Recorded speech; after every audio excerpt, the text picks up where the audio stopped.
13-letni Maj je navdušen plesalec hip-hopa, novih plesnih korakov pa se najraje uči preko spleta. Na YouTubeu prouči plesne korake svojih vzornikov, nato pa posnema njihove gibe.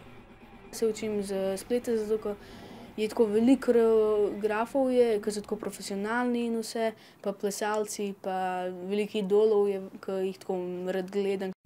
Maj je za ples navdušil tudi svoje prijatelje, s katerimi ob lepem vremenu zaplešajo kar na ulici.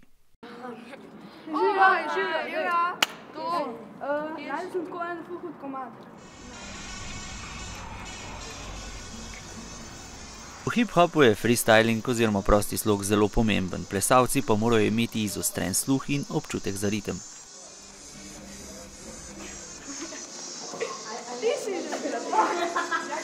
Meni hip-hop pomeni zelo veliko, predvsem sprostitev. Pri hip-hopu imam najrajši glasbo, mi zelo všeč, ker je taka energična, rad imam tak stil glasbe, predvsem to. Pa tudi plesalci hip-hopa imajo tak značilen stil, ki mi je tudi všeč. Tudi doma si dam na radiju kakšno muziko in plešam. In me to popestri mi dan, tudi če sem slabe volje. Maj pa se ukvarja tudi s snemanjem in montiranjem. Na YouTubeu je že objavil 2 videospota, ki jo je posnel s svojimi sošolci. Open Gangnam Style! A še vedno veliko raje pleše. V plesno šolo noče več, saj pravi, da se je plesne korake lažje naučiti prek spleta, ulica pa je itak najboljši oder.